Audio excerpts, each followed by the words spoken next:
बिहार के मुख्यमंत्री नीतीश कुमार और भारतीय जनता पार्टी की दोस्ती लगभग 2 दशक पूरी कर चुकी है और इन 2 दशकों में बिहार में मुख्यमंत्री नीतीश कुमार 17 सालों तक मुख्यमंत्री रहे।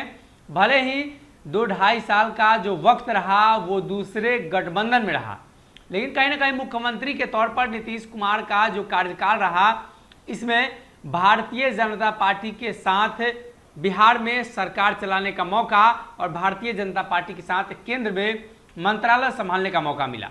अगर बात बिहार के मुख्यमंत्री नीतीश कुमार की 2020 चुनाव के बाद की करें तो भारतीय जनता पार्टी 1 नंबर की पार्टी बनी और सबसे ऊपर उठकर सामने आई। सबसे ज्यादा विधायकों की संख्या, सबसे ज्यादा सीट मुख्यमंत्री नीतीश कुमार की पार्टी को मिला। वहीं अगर बात करें मुख्यमंत्री नीतीश कुमार और तेजस्वी यादव के बीच के रिश्तों की, तो उसमें भी कहीं ना कहीं लालू प्रसाद यादव ने जो काम किया वो काम कुछ ही दिनों तक चला, लेकिन बिहार विधानसभा चुनाव में चिराग पासवान के जरिए भारतीय जनता पार्टी ने मुख्यमंत्री नीतीश कुमार को बैकफुट पर धकेला तो सब कुछ साफ हो गया कि भाजपा नीतीश कुमार के साथ क्या कर रही है। नीतीश कुमार लंबे रेस के घोड़े हैं और बिहार में इतने दिनों से सियासत कर रहे हैं, तो उन्हें भी इस बात का अंदाजा था और वो भी इस बात को समझते थे कि भाजपा की रणनीतियां क्या है और भाजपा क्या करना चाहती है। लेकिन नीतीश ने अब एक मास्टर स्ट्रोक खेला है जिसके बदौलत भारतीय जनता पार्टी को 32 साल पीछे धकेल दिया है। भाजपा भले ही 2022 की भाजपा हो और बिहार में 77 विधायकों वाली भाजपा हो, लेकिन फिर से भाजपा को उसी जगह पर धकेला गया है जब भारतीय जनता पार्टी के पूरे देश में 10-20 सांसद हुआ करते थे। 90 के दशक में भारतीय जनता पार्टी धीरे धीरे उभरकर बिहार सहित देश की सियासत में आ रही थी। बिहार में मुख्यमंत्री नीतीश कुमार के साथ 2000 ईस्वी के आसपास भारतीय जनता पार्टी ने अपने पैर पसारने की शुरुआत की, लेकिन अटल बिहारी वाजपेयी की जो सरकार बनी थी उसमें नीतीश कुमार मंत्री भी बने थे। 1990 में मंडल कमीशन और मंडल आयोग की सिफारिश पर जो आरक्षण की व्यवस्था की गई और जो लागू करने की बात कही गई थी उसको लेकर लगातार चर्चा होती है, लेकिन उस दरमियान मंडल कमीशन की जो बातें थी और जो प्रस्ताव लाया गया था उसमें ओबीसी सहित अन्य जो जातियां हैं ओबीसी के अंदर आरक्षण का फायदा देने की बात कही गई थी। अब भारतीय जनता पार्टी ने एक बार फिर से मुख्यमंत्री नीतीश कुमार को जब याद दिलाया पुरानी बातों को, तो कहीं ना कहीं एक चीज स्पष्ट हो गई कि भाजपा के उन रणनीतियों के खिलाफ अब नीतीश भी काम करना शुरू कर चुके हैं। बीजेपी एक बार फिर से 32 साल पुराने मोड़ पर पहुंच चुकी है। जुलाई 1990 में विश्वनाथ प्रताप सिंह ने ओबीसी आरक्षण देने के लिए मंडल कमीशन की सिफारिश लागू करने का फैसला किया था। इसके बड़े पैमाने पर विरोध हुआ और कई छात्रों ने आत्मदाह करने की कोशिश की। उस वक्त बीजेपी दोराहे पर फंस गई थी, वरना तो ओबीसी आरक्षण का समर्थन कर सकती थी और ना ही विरोध, क्योंकि दोनों ही सूरत में किसी न किसी वोटर ग्रुप को नाराजगी का सामना करना पड़ सकता था। 1 दशक से भी ज्यादा समय तक हाशिए पर रहने के बाद बीजेपी देश की राजनीति में केंद्र में वापस आई। राम जन्मभूमि आंदोलन के जरिए उसने खुद को मजबूत किया। अयोध्या में शिलान्यास कार्यक्रम के जरिए उसने राजनीतिक पैठ बढ़ाई, लेकिन मंडल आयोग के मुद्दे पर उसकी पोजीशन पर खतरा आ गया था। हालांकि लालकृष्ण आडवाणी ने अयोध्या रथ यात्रा ने आरक्षण की खेमे में बटे हिंदुओं को बीजेपी के पाले में एकजुट कर दिया, लेकिन आंदोलन के ऐसे रास्ते में काफी जोखिम होते हैं।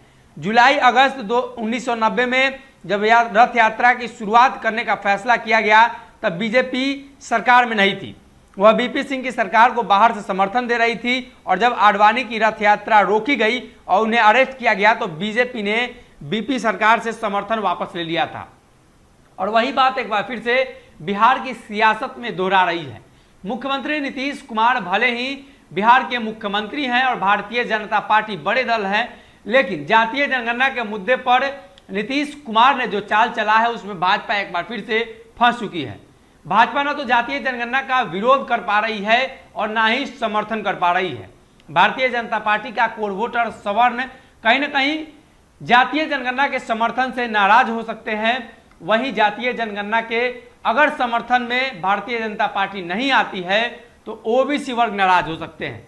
ऐसी स्थिति में मुख्यमंत्री नीतीश कुमार के सामने भाजपा ने हथियार डाल दिए हैं। भले ही एक नया मुद्दा लाया गया है जिससे हिंदू वोट वर्ग को साधा जा सके। ये मुद्दा बिहार सहित देश में जातीय जनगणना में मुस्लिमों पर अटैक करने की बात है। यानी मुस्लिम अटैक का मतलब है मुस्लिम और अल्पसंख्यक समाज के जो लोग हैं उनकी गणना में ध्यान देना। और महत्वपूर्ण चीजें है कि इस जातीय जनगणना में बांग्लादेशी और रोहिंग्या मुसलमान पर विशेष ध्यान दिया जाए। जब यह मुहिम बिहार में भाजपा के नेताओं के द्वारा छेड़ी गई और नीतीश कुमार को ये बातें बताई गई तो स्पष्ट हो गया कि जिस तरीके से मंडल के बदले कमंडल देने की कोशिश देश की राजनीति में उस वक्त की गई थी, अब भारतीय जनता पार्टी इस बार भी ओबीसी जनगणना या यूं कहे तो जातीय जनगणना के विरोध में खड़े न होकर मुसलमान और खास तौर पर रोहिंग्या मुसलमान और बांग्लादेशी मुसलमान के विरोध कर भारतीय जनता पार्टी हिंदुत्व के एजेंडे को एक बार फिर से एकजुट करने की कोशिश कर रही है। पुराने समय में भी भारतीय जनता पार्टी इस तरह की रणनीतियां अपना चुकी है, लेकिन एक बार फिर से नए सिरे से राजनीति की भाजपा ने जब बिहार में शुरुआत की है और भारतीय जनता पार्टी मुख्यमंत्री देने के कगार पर है बिहार में, तो नीतीश कुमार के एक चाल ने भाजपा को एक बार फिर से 32 साल पीछे ढकेला है और इससे भारतीय जनता पार्टी के कोर वोटरों पर भी काफी असर पड़ेगा। और जो वोटर सवर्ण समाज के हैं वो जातीय जनगणना के विरोध में खड़े हैं और खास तौर पे भाजपा के इस फैसले के विरोध में हैं। नीतीश कुमार से उनका मोह भंग हो चुका है। वहीं अगर बात करें तो तेजस्वी यादव और नीतीश कुमार ने इस नई चाल से एक बार फिर से अपने अपने वोट बैंक को साधने की कोशिश की है।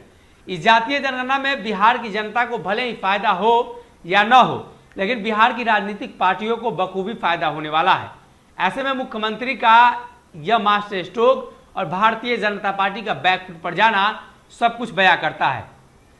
अब मुसलमान, बांग्लादेशी मुसलमान और रोहिंग्या मुसलमान के जरिए भारतीय जनता पार्टी अपने वोटरों को लुभा रही है। वहीं आने वाले दिनों में देश में 2024 में चुनाव है, उसके पहले ज्ञानवापी सहित कई ऐसे मसले देश में आएंगे जिसके बदौलत भारतीय जनता पार्टी ओबीसी, जातीय जनगणना और इन तमाम मुद्दों को लेकर एक बार फिर से बिहार के और देश के जो क्षेत्रीय दल हैं उनको बैकफुट पर धकेलने की कोशिश करेगी।